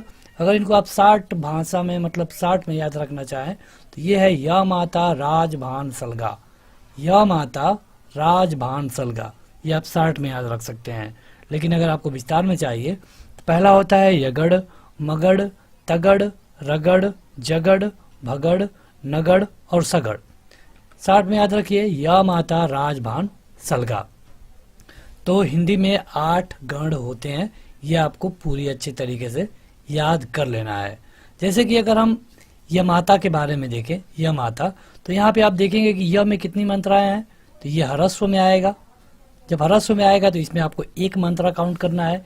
एक मात्रा के लिए आपको इस तरह लिखना होगा, ठीक। जहाँ पे दो मात्राएं आएंगी, गुरु वर्ड होगा, वहाँ पे आपको इस तरह लिखना होगा। जैसे माता में आ का मात्रा है, तो आ हमने आपको कहाँ बताया था, दीर्घ वाले में, मतलब गुरु मतलब कि बड़ा। तो यहाँ पे देखिए, यहाँ पे ये बनाया गया है, मतलब कि दो काउंट किया गया है। उसी तरह ता में भी दो होगा, यानी कि यमाता में आप इस तरह इसको काउंट करेंगे। अब देखते हैं छंद में गति। तो मतलब छंद की गति ये होती है कि पढ़ने में जो हम लय रखते हैं, कोई भी चीज, अगर छंद का कोई वैसा छंद है उसे आप पढ़ेंगे लय से, तब वो अच्छा लगेगा। ऐसा नहीं है कि आप किसी भी लय में पढ़ें। तो जो लय या फिर प्रवाह होता है उसे कहा जाता है गति। हर छंद का पढ़ने का अलग अलग तरीका है। जैसे कि अगर आप चौपाई, अरिल और पद्धरि की बात करें, तो इन तीनों छंदों में 16-16 मात्राएं होती हैं। गति के भेद से ये छंद भिन्न हो जाएंगे, लेकिन मात्राएं इनमें अलग अलग होती हैं। यहाँ पे आपको ये भी जानना होगा कि मात्रिक छंदों के निर्दोष प्रयोग के लिए गति का परिज्ञान अत्यंत आवश्यक है। मतलब कि गति के बारे में आपको जानना बहुत जरूरी है। अगर आप छंद में यति और विराम के बारे में जानना चाहें, विराम मतलब कि कुछ समय के लिए रुकना, जैसे कि आप किसी का उच्चारण कर रहे हैं और सांस लेने के लिए थोड़ा सा रुकते हैं, तो उसे कहेंगे छंद में यति या फिर विराम। कई ऐसे छंद होंगे जिसपे आपको थोड़ी दूर में विराम मिलेगा, कई ऐसे छंद होंगे जहां आपको बहुत पहले ही विराम मिल जाता है। यह अक्सर ऐसा होगा कि जो छोटे छंद होंगे उसमें जो यति होगा, मतलब कि विराम होगा, ये चरण के अंत में होगा। चरण कहने का मतलब क्या है, जैसे कि यहाँ पे पहला, यहाँ विराम, दूसरा, तो यहाँ पे ये जो एक है इसको चरण कहा जाता है, ठीक। पूरे एक को चरण कहा जाता है जो यहाँ पे आके खत्म हुआ है। तो इस तरह आप देखेंगे कि विराम हर एक छंद में देखने को आपको मिलेगा। छोटे चरणों में, छोटे छंदों में चरण के अंत में, और बड़े छंद में ये अंत में मिलता है। अगर आप छंद में तुक की बात करें, तो तुक मतलब होता है कि जैसे कि अब यहाँ पे आप देख सकते हैं, हमको बहुत ही भाती हिंदी, हमको बहुत है प्यारी हिंदी, दोनों के लास्ट में हिंदी है, तो एक तरह से तुक बंदी हो गई। लेकिन अगर आज आप इसमें देखें, काव्य सर्जक हूँ प्रेरक तत्वों के अभाव में, लेखनी अटक गई है काव्य सर्जन हेतु, तो कहीं पर कोई भी तुक बंदी नहीं मिल रही है। तो वही हम बताना चाहते हैं कि छंद में तुक भी होता है। कुछ ऐसे छंद होंगे जहाँ पे तुक होगा तो उसे हम तुकांत कहेंगे, जहाँ पे तुक नहीं होगा उसे हम अतुकांत छंद कहेंगे। यानी कि एक हो गया तुकांत छंद, दूसरा हो गया अतुकांत छंद। तुक में भी दो तरह के होंगे, पहला होगा तुकांत कविता और दूसरा होगा अतुकांत कविता। जैसे कि अगर तुकांत कविता की बात करें, तो जब चरण के अंत में वर्णों की आवृत्ति होती है तो उसे हम तुकांत कविता कहते हैं। जैसे कि हमको बहुत ही भाती हिंदी, हमको बहुत है प्यारी हिंदी। और अगर अतुकांत कविता की बात करें, तो जब चरण के अंत में वर्णों की आवृत्ति नहीं होगी तो इसे हम कहेंगे अतुकांत कविता, जैसा कि यहाँ पे आप देख पा रहे हैं।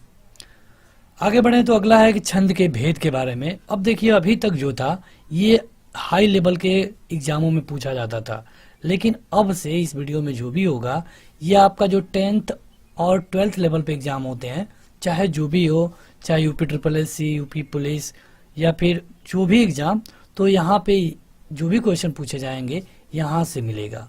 छंद के कुल मिला के 3 भेद होते हैं। पहला होता है वाणिक वृत्त छंद, जिसमें कि वर्णों की गणना होती है। दूसरा होता है मात्रिक छंद, जिसमें कि मात्राओं की गणना होगी। और तीसरा होता है मुक्त छंद, यानी कि इसमें कोई भी प्रतिबंध नहीं होगा, कितने भी वर्ण हो सकते हैं और कितनी भी मात्राएं हो सकती हैं। तो खास करके छंद के 3 भेद होते हैं, वाणिक, मात्रिक और मुक्त। मुक्त मतलब कि जहाँ पे कोई भी रूल का पालन करना जरूरी नहीं है। वाणिक मतलब कि जहाँ वर्णों की काउंट की जाएगी। मात्रिक मतलब कि जहाँ मात्राओं का काउंट किया जाएगा। अब देखते हैं सबसे पहले वाणिक छंद के बारे में। अगर बात करें वाणिक छंद की, तो वाणिक छंद में सभी चरणों में वर्णों की संख्या समान होती है।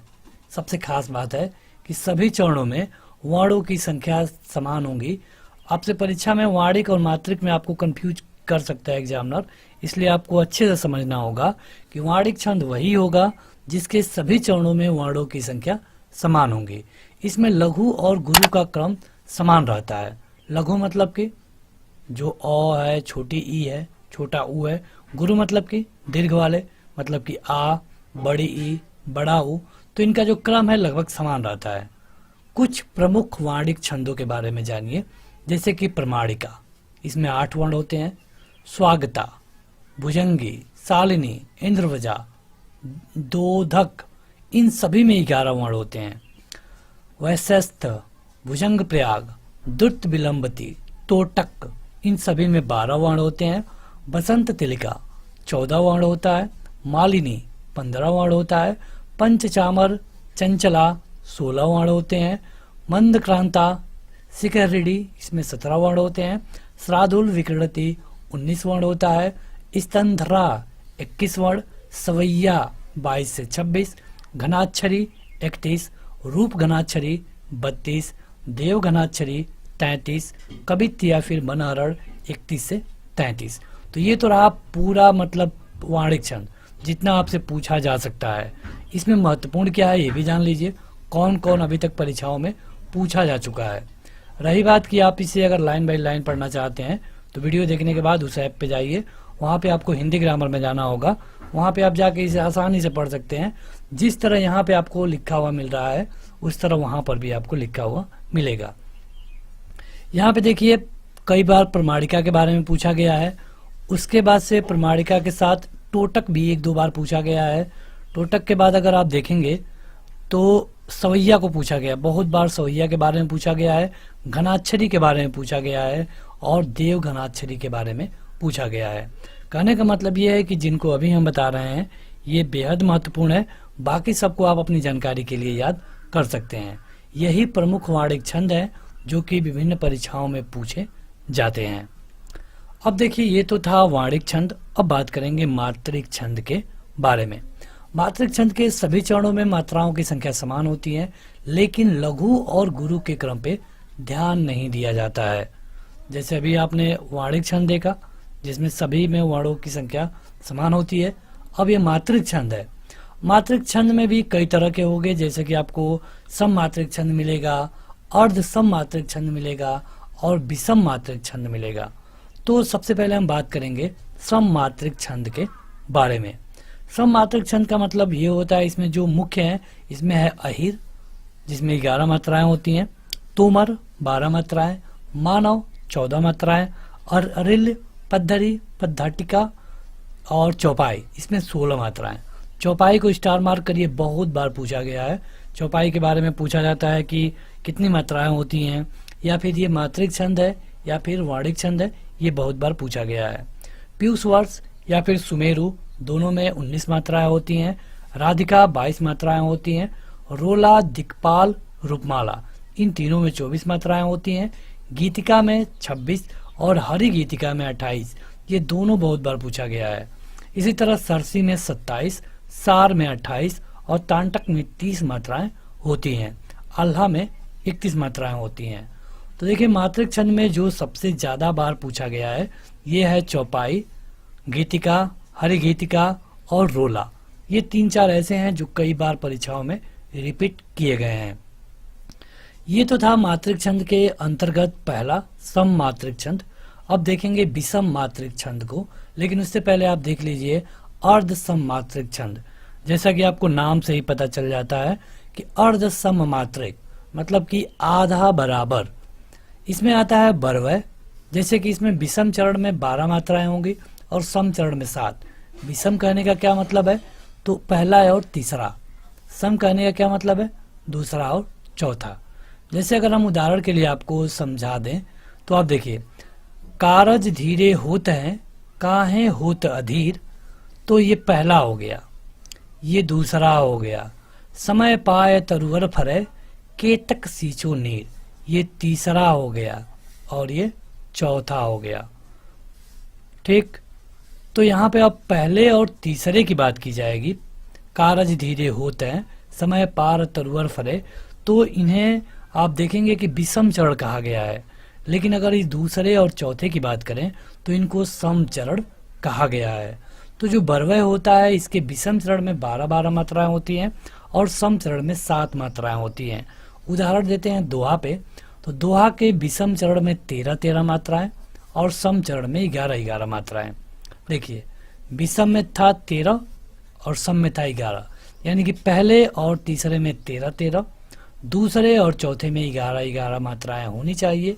अगर ऐसा होता है तभी हम कहेंगे कि ये दोहा है, नहीं तो ये दोहा नहीं है। अब काउंट कर सकते हैं। ये दीर्घ वाला है, इसका 2 होगा, 2 1 3 4 और इसका 2 होगा। देखिए यहाँ पे 2 को यस लिखना है, फिर से इस पे एक मात्रा है, यहाँ पर भी 2 होगा, यहाँ पर भी 2 होगा, यहाँ पे कोई मात्रा नहीं है 1 होगा और यहाँ पर भी 2 होगा। काउंट करिए 2 3 4 5 2 7 2 9 और 9 2 11 और 2 13, 13 हो गया ना। अब देखिए तीसरे वाले में काउंट करिए 1 1 1 3 हो गया, इसमें 2 होगा क्योंकि आ का मंत्रा है तो 3 2 5 और इसमें 1 होगा 6, इसमें 1 होगा 7, इसमें 1 होगा 8 क्योंकि छोटा मंत्रा है, इसमें 1 होगा 9 10 11 और इसमें 2 होगा क्योंकि आ का मंत्रा है तो ये भी हो गया 13। यानी कि दोहा तभी हम उसको कहेंगे जब उसके पहले मतलब कि इसमें तीसरे मतलब कि इसमें 13-13 मात्राएं हो, 13 से 1 कम नहीं, 13 से 1 ज़्यादा नहीं। अब बात करते हैं इसके दूसरे और चौथे चरण में। दूसरे और चौथे चरण को क्या कहते हैं? सम मात्रिक, सम कहते हैं, सम चरण कहते हैं। तो इन सम चरणों में देखेंगे तो इसमें 11-11 होना चाहिए। जैसे कि इसमें 2 होगा, इसमें भी 2 होगा, यहाँ पे देखिए 2 2, यहाँ पर भी 2 होगा, यहाँ पर 1 होगा, यहाँ पर 1 होगा, यहाँ पे 2 होगा और यहाँ पे 1 होगा। तो 3 4 5 6 7 8 9 10 11, यहाँ पे 11 हो गया। यानी कि यही फार्मूला आपको हर जगह लगाना है, इसलिए हम दोहा पे थोड़ा विस्तार से आपको बता दिए। तो दोहा के विषम चरण में 13-13, सम में 11-11 मात्राएं होती हैं। बात करें सोठा की, तो सोठा में बिल्कुल दोहा का उल्टा होता है। मतलब कि क्या होगा, तो सोठा की अगर बात की जाएगी तो यहाँ पे लिख देते हैं। तो सोठा में होगा विषम में 11-11 और सम में हो जाएगा 13-13। ठीक है, तो ये होगा सोठा में। सोठा दोहा का उल्टा होता है, बहुत बार परीक्षाओं में ये क्वेश्चन पूछा गया है। अब बात करते हैं उलाला का, तो उलाला के विषम में होता है 15 और सम में होता है 13। मात्राओं की काउंटिंग कैसे करनी है अभी हमने आपको बता दिया है। अब देखेंगे विषम मात्रिक छंद के बारे में। जैसे कि विषम मात्रिक छंद में कोई रूल नहीं है, यहाँ पे 2 पदों को जोड़ करके विषम मात्रिक छंद बनाया जाता है। जैसे कि दोहा और रोला को जोड़ दिया जाए तो बन जाएंगी कुंडलियाँ। रेमन की कुंडलियाँ आपने पढ़ा होगा, तो ये दोहा और रोला को जोड़कर बनाई जाती हैं। उसमें आप देखेंगे तो शुरू की लाइन अंत वाली लाइन से हमेशा मिलती है। उसी तरह जो छप्पा है ये रोला और उलाला को मिलकर बनाया जाता है। परीक्षा में पूछा कैसे जाएगा, तो पूछा जाता है कि कुंडलियाँ किनके किनके मिलाने से बनती हैं। ऑप्शन हो जाएगा दोहा सोठा, दोहा रोला, रोला उलाला, दोहा और रोला। तो इस तरह आपको वहाँ पे उत्तर बताना होता है। तो यहाँ पे आपने देख लिया दोहा के बारे में, जैसे कि हमने आपको पूरे अच्छे तरीके से काउंट करके बता दिया। जहाँ पर भी मात्राओं का काउंट करना होगा इसी तरह मात्राओं का काउंट होगा। अगर आपको कहीं पर भी कोई कन्फ्यूजन है तो आप वीडियो के कमेंट बॉक्स में कमेंट कर पाएंगे। कमेंट बॉक्स में, लाइव चैट बॉक्स में नहीं, कमेंट बॉक्स में आपको कमेंट करना होगा। और आप इस वीडियो को देखने के साथ इसको ज़रूर पढ़ें, उसके लिए आपको ऐप पे जाके इसको पढ़ सकते हैं। बढ़ते हैं आगे। आपने दोहा देख लिया, जो ज़्यादा पूछे जाते हैं परीक्षाओं में उनको हम यहाँ पे कवर कर लेंगे। दोहा के बाद आता है सोठा, जो कि बेहद महत्वपूर्ण है। जैसा कि हमने आपको बताया कि जो सोठा होता है ये दोहा का उल्टा होता है। इसके तीसरे और पहले में 11-11 और दूसरे और चौथे में 13-13 मात्राएं होती हैं। आप देखेंगे कि बिल्कुल उल्टा है उसका। यह है कहे जुपावे कौन, विद्या धन उद्यम बिना, जो पंख की पौन, बिना डुलाए ना मिले। तो ये एक सोठा है। सोठा दोहा का उल्टा होता है, ये आपको नहीं बोलना है। काउंट करना चाहे तो काउंट कर सकते हैं। इसका 1, इसमें 2, इसमें 1, इसमें 2, इसमें फिर 2, इसमें फिर 2 और इसमें 1। काउंट करिए, 2 1 3, 2 5, 2 7 और 7 1 8, 8 2 11, 8 2 10 और 10 1 11। 11 हो गया यहाँ मात्रा। इसको जोड़ेंगे तो 13 हो जाएगा। आप खुद जोड़ सकते हैं, वीडियो ज़्यादा बड़ी ना हो इसलिए हम इसको जल्दी कवर करेंगे। अब देखते हैं रोला के बारे में। तो रोला एक मात्रिक छंद होता है। रोला में ये होता है कि इसमें जो 4 चरण देखे जाते हैं और 4 चरण के प्रत्येक चरण में 13 और 11 और 13 के क्रम में 24 मात्राएं होती हैं। मतलब कि यहाँ से और यहाँ तक मात्राएं होंगी 24, टोटल की बात कर रहे हैं। लेकिन पहले विराम तक 11 होंगे और विराम के बाद लास्ट में ये होगा 13। जैसे नीलांबर परिधान, हरित पट है सुंदर, हरित पट पर सुंदर है, सूर्य चंद्र युग मुकुट मेखला रत्नाकर है, नदिया प्रेम प्रवाह, फूल तारे मंडन है, बंदी जनखग वृंद, शेष फन सिंहासन है। तो ये है एक रोला। रोला में आपको याद रखना है कि 4 लाइनें होती हैं, मतलब 4 चरण होता है। 4 चरण में सब में 24-24 मात्राएं होती हैं और पहले चरण में मतलब कि यहाँ पे आपको 11 देखने को मिलेगा, बाद में 13 होता है और इसके अंत में 2 गुरु और 2 लघु जरूर होते हैं। 2 गुरु मतलब कि बड़ा वाला मात्रा, लघु मतलब कि छोटा वाला मात्रा। तो यहाँ पे जो उदाहरण लिया गया है आप इसे भी थोड़ा बहुत याद रखिए। अगर आप जाके पढ़ेंगे तभी आपको ज़्यादा याद रहेगा, क्योंकि परीक्षाओं में कई बार पूछा जाता है कि यहाँ पे एक उदाहरण दिया गया है, बताइए कि ये क्या है। तो अगर आपको इसका रूल याद रहेगा कि 11 और 13 कुल मिला के 24 होता है तब आप बता पाएंगे, और नहीं तो आपको उदाहरण अगर याद है तब भी आप बता सकते हैं। अगला है चौपाई। तो चौपाई यह एक मात्रिक छंद होता है। इसमें भी 4 चरण होते हैं और इसके हर चरण में 16 मात्राएं होती हैं। चरण के अंत में गुरु और लघु नहीं होता है, लेकिन 2 गुरु और 2 लघु हो सकते हैं। मतलब कि जरूरी नहीं है कि होगा ही, लेकिन हो सकते हैं। यहाँ पे एक उदाहरण दिया गया है लेकिन ये आधा ही है। ये विधि राम सबई समझावा, गुरु पद पदम हर्ष सिर नावा। आगे बढ़ते हैं, देखेंगे और भी उदाहरणों को, लेकिन उससे पहले देखिए कुंडलियाँ। कुंडलिया के बारे में हमने आपको बताया कि यह विषम मात्रिक छंद होता है। विषम क्यों कहा जा रहा है? तो विषम इसलिए कहा जा रहा है कि इसमें 2 चीजों को जोड़ा गया है। जैसे घर का जोगी जोगना, आन गांव का सिद्ध, बाहर का बकहंस है, हंस घरेलू गिद्ध। हंस घरेलू गिद्ध उसे पूछे ना कोई, जो बाहर का होई, समादार ब्याहता सोई।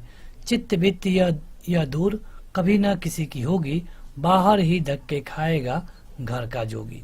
यहाँ पे देखिए कुंडलियों को पहचानने का सबसे अच्छा तरीका है, जहाँ पे ये दुआ खत्म होगा यहाँ पे ये तुरंत रिपीट होगा। कहीं पर भी कोई कुंडली होगी तो वहाँ पर आपको ये वाली कंडीशन देखने को जरूर मिलेगा। जैसे हंस घरेलू गिद्ध, हंस घरेलू गिद्ध, जिस पे खत्म हुआ है उसी से फिर शुरू हो गया है।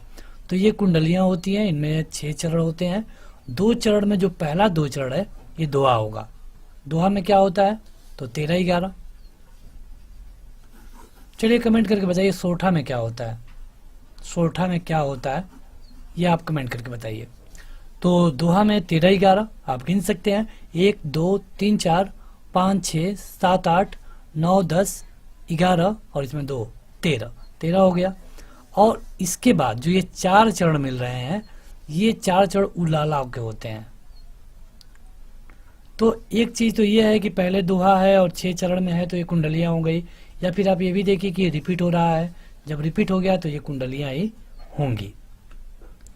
अब देखते हैं अंतिम, जो कि है मुक्त छंद। पहले इससे क्वेश्चन नहीं पूछे जाते थे, लेकिन अब इससे क्वेश्चन पूछे जा रहे हैं। विभिन्न परीक्षाओं में इससे क्वेश्चन पूछे जा रहे हैं, इसलिए अब इसको पढ़ना भी जरूरी है। बात करें मुक्त छंद की, तो जैसा कि नाम से ही पता है कि मुक्त मतलब कि फ्री, इसका कोई रूल नहीं है। ये नहीं कि 13 11 11 13 24, कोई रूल नहीं है, बिल्कुल फ्री। यहाँ पर किसी भी वर्ण या फिर मात्रा का कोई भी प्रतिबंध नहीं होता है, ना ही इसमें चरण की संख्या पता है, ना ही वर्णों की संख्या पता है। इसमें इसकी कोई व्यवस्था नहीं है। इसमें नाद और ताल पर मिला करके कोई भी पंक्तियाँ लिखी जा सकती हैं, जो एक गतिशील के रूप में हों। जैसे कि कई बार एग्जामों में पूछा गया है कि कोई मुक्तक छंद का उदाहरण बताइए, तो सही उत्तर वहाँ पे जरूर होता है जूही की कली, जो कि निराला की कविता है जूही की कली। बहुत बार ये उदाहरण में पूछा गया है जूही की कली, इसको मोस्ट इम्पोर्टेंट आप कर लेंगे। मुक्तक छंद को आप देख सकते हैं कि यहाँ पे लिखा गया है कि यह आधुनिक युग की देन है। पहले की परीक्षाओं में नहीं पूछा जाता था, आज से 5 साल पहले नहीं पूछा जाता था, लेकिन अब यूपी ट्रिपल एस भी पूछ रहा है, यूपी टेट भी पूछ रहा है, तो कई जगह इसे अब पूछा जा रहा है, तो आपको इसे भी पढ़ना होगा। रूल के बारे में ये जानिए कि यहाँ पे वर्ण और मात्रा का कोई भी रूल नहीं होता है, ये सबसे परे होता है। इनमें किसी भी तरह की पंक्तियों को नाद और लय के आधार पर ला करके गतिशील किया जाता है। उदाहरण है जूही की कली, जो कि निराला की कविता है। जैसे कि वह आता दो टूक कलेजे के करता पछताता, पथ पर आता पेट पीठ दोनों मिलकर है एक, चल रहा लकुटिया टेक, मुट्ठी भर दाने को भूख मिटाने को, मुंह फटी पुरानी झोली का फैलाता, दो टूक कलेजे करता पछताता पथ पर आता। हो सकता है ये आपने कहीं पढ़ा हो हिंदी के बुक में। तो ये मुक्तक छंद का उदाहरण है जहाँ पे कोई पता नहीं कि कितने वर्ण हैं, कितने मात्रा है, इसका कोई भी मतलब नहीं होता है। तो बस आज के इस वीडियो में इतना ही। इस वीडियो को लाइक करने के साथ उस ऐप को जरूर डाउनलोड करें जहाँ पे आप इसे पढ़ सकते हैं लाइन बाय लाइन। वहाँ पे आपको बिना बुक के आप पूरी हिंदी की तैयारी कर पाएंगे। तो आज के इस वीडियो में इतना ही। इस वीडियो को लाइक करिए, ऐप को डाउनलोड करने के साथ कमेंट करके बताइए कि आपको ये वीडियो कैसी लगी। आज के इस वीडियो में इतना ही। Thank you.